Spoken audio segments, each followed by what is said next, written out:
श्री कृष्ण गोविंद हरि मुरारी, हे नाथ नारायण वासुदेव। श्री कृष्ण गोविंद हरि मुरारी, हे नाथ नारायण वासुदेव। सच्चिदानंद रूपाय विश्वोत्पत्त्यादि Hathaway तापत्रय विनाशाय श्री कृष्णाय वयं नमः। श्री कृष्णाय वयं नमः। सच्चित आनंद स्वरूप परमात्मा जो सृष्टि के उत्पत्ति, पालन और संहार करता है तथा जीवों के आध्यात्मिक, आदि दैविक, आदि भौतिक तापों को नष्ट करने वाले हैं, अर्थात जीवों के मानसिक, शारीरिक और भौतिक दुखों को दूर करने वाले हैं, उन श्री कृष्ण भगवान को हम नमस्कार करते हैं। श्री कृष्ण गोविंद हरि मुरारी, हे नाथ नारायण वासुदेव। श्रीमद्भागवत तृतीय स्कंद अथैकत्रिंशोऽध्यायः। श्लोक 25 से। कपिल उवाच परछन्दं न विदुषा पुष्यमाणो जनेन सह अनभिप्रेतमापन्नः प्रत्याख्यातुं मनीश्वरः। शायितो शुचिपर्यङ्के जन्तु स्वदेज दूषिते नेशकण्डूयनेङ्गानाम् आसनोत्थानचेष्टने। भगवान कहते हैं, फिर जो लोग उसका अभिप्राय नहीं समझ सकते, उनके द्वारा उनका पालन पोषण होता है। ऐसी अवस्था में उसे जो प्रतिकूलता प्राप्त होती है, उसका निषेध करने की शक्ति भी उनमें नहीं होती। जब उस जीव को शिशु अवस्था में मैली कुचैली खाट पर सुला दिया जाता है, जिसमें खटमल आदि स्वेदज जीव चिपटे रहते हैं, तब उसमें शरीर को खुजलाने, उठाने अथवा करवट बदलने की भी सामर्थ्य न होने के कारण वह बड़ा कष्ट पाता है। उसकी त्वचा बड़ी कोमल होती है। उसे डांस, मच्छर और खटमल आदि उसी प्रकार काटते रहते हैं जैसे बड़े कीड़े को छोटे कीड़े। इस समय उसका गर्भावस्था का सारा ज्ञान जाता रहता है, सिवा रोने के कुछ नहीं कर सकता। श्री कृष्ण गोविंद हरि मुरारी, हे नाथ नारायण वासुदेव। इसी प्रकार बाल्य, कौमार और पौगंड अवस्थाओं के दुख भोग कर वह बालक युवा अवस्था में पहुंचता है। इस समय उसे यदि कोई इच्छित भोग नहीं प्राप्त होता तो अज्ञानवश उसका क्रोध उद्दीप्त हो उठता है और वह शोकाकुल हो जाता है। देह के साथ ही साथ अभिमान और क्रोध बढ़ जाने के कारण वह काम परवश जीव अपना ही नाश करने के लिए दूसरे कामी पुरुषों के साथ बैर ठानता है। खोटी बुद्धि वाला वह अज्ञानी जीव पंचभूतों से रचे हुए इस देह में मिथ्याभिनिवेश के कारण निरंतर मैं मेरेपन का अभिमान करने लगता है, जो शरीर इसे वृद्धावस्था आदि अनेक प्रकार के कष्ट ही देता है तथा अविद्या और कर्म के सूत्र से बंधा रहने के कारण सदा इसके पीछे लगा रहता है। उसी के लिए यह तरह तरह के कर्म करता रहता है जिनमें बंध जाने के कारण उसे बार बार संसार चक्र में पड़ना पड़ता है।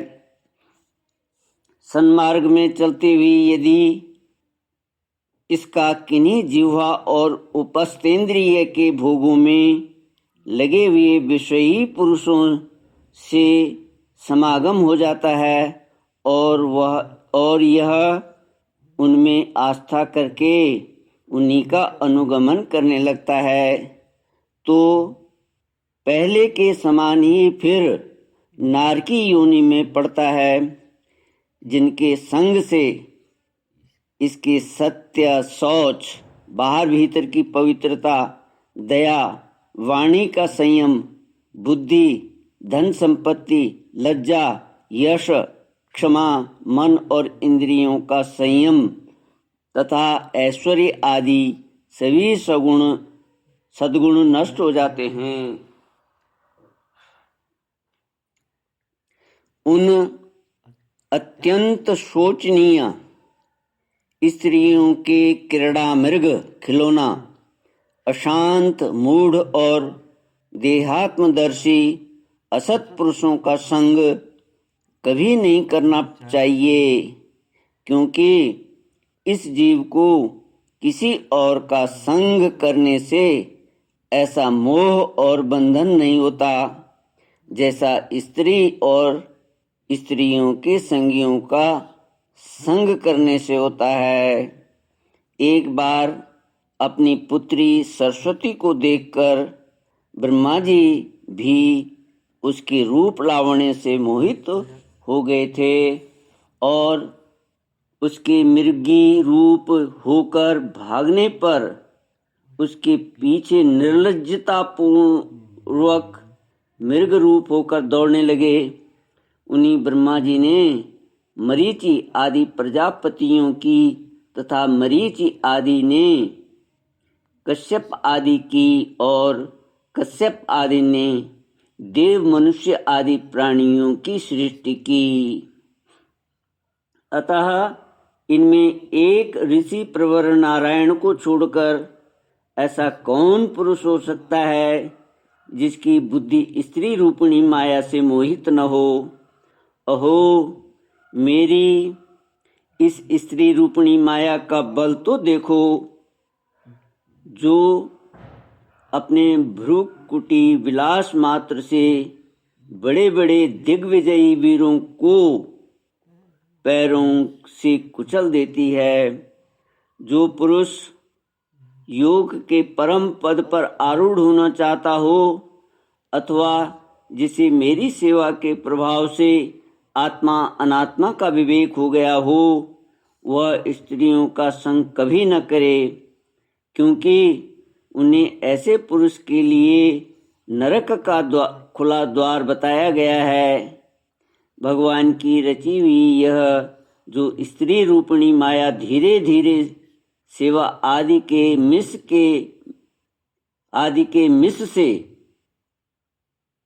पास आती है, आदि के मिस से मतलब प्रभाव से पास आती है, इसे तिनकों से ढके हुए कुएं के समान अपनी मृत्यु ही समझे। श्री कृष्ण गोविंद हरे मुरारी, हे नाथ नारायण वासुदेव। स्त्री में आसक्त रहने के कारण तथा अंत समय में स्त्री का ही ध्यान रहने से जीव को स्त्री योनि प्राप्त होती है। इस प्रकार स्त्री योनि को प्राप्त हुआ जीव पुरुष रूप में प्रतीत होने वाली मेरी माया को ही धन, पुत्र और गृह आदि देने वाला अपना पति मानता रहता है। सो जिस प्रकार व्याधे का गान कानों को प्रिय लगने पर भी बेचारे भोले भाले पशु पक्षियों को फंसाकर उनके नाश का ही कारण होता है। उसी प्रकार उन पुत्र पति और ग्रह आदि को विधाता की निश्चित की हुई अपनी मृत्यु ही जाने। देवी, जीव के उपाधिभूत लिंग देह के द्वारा पुरुष एक लोक से दूसरे लोक में जाता है और अपने प्रारब्ध कर्मों को भोगता हुआ निरंतर अन्य देहों की प्राप्ति के लिए दूसरे कर्म करता रहता है। जीव का उपाधि रूप लिंग शरीर तो मोक्ष पर्यंत उसके साथ रहता है तथा भूत इंद्रिय और मन का कार्य रूप स्थूल शरीर उसका भोगाधिष्ठान है। स्थूल शरीर उसका भोगाधिष्ठान है। इन दोनों का परस्पर संगठित होकर कार्य न करना ही प्राणी की मृत्यु है और दोनों का साथ साथ प्रकट होना जन्म कहलाता है। पदार्थों की उपलब्धि के स्थान रूप इस स्थूल शरीर में जब उनको ग्रहण करने की योग्यता नहीं रहती, यह उसका मरण है और यह स्थूल शरीर ही मैं हूँ, इस अभिमान के साथ उसे देखना उसका जन्म है। नेत्रों में जब किसी दोष के कारण रूपादि को देखने की योग्यता नहीं रहती, तभी उनमें रहने वाली चक्षु इंद्रिय भी रूप देखने में असमर्थ हो जाती है और जब नेत्र और उनमें रहने वाली इंद्रिय दोनों ही रूप देखने में असमर्थ हो जाते हैं, तभी इन दोनों के साक्षी जीव में भी वह योग्यता नहीं रहती। अतः मुमुक्षु पुरुष को मरणादि से भय, दीनता अथवा मोह नहीं होना चाहिए। उसे जीव के स्वरूप को जानकर धैर्य पूर्वक निसंग भाव से विचरना चाहिए तथा इस मायामय संसार में योग वैराग्य युक्त सम्यक ज्ञानमयी बुद्धि से शरीर को निक्षेप माने धरोहर की भांति रखकर उसके प्रति अनासक्त रहते हुए विचरण करना चाहिए। श्री कृष्ण गोविंद हरे मुरारी, हे नाथ नारायण वासुदेव। इति श्रीमद्भागवते महापुराणे पारमहंस्यां संहितायां तृतीय स्कंदे कापिल्योपाख्याने जीवगतिर्नामैकत्रिंशोऽध्यायः। ॐ पूर्णमदः पूर्णमिदं पूर्णात् पूर्णमुदच्यते पूर्णस्य पूर्णमादाय पूर्णमेवावशिष्यते। ओम शांति शांति शांति। हरि ओम श्री गुरुभ्यो नमः। हरि ओम।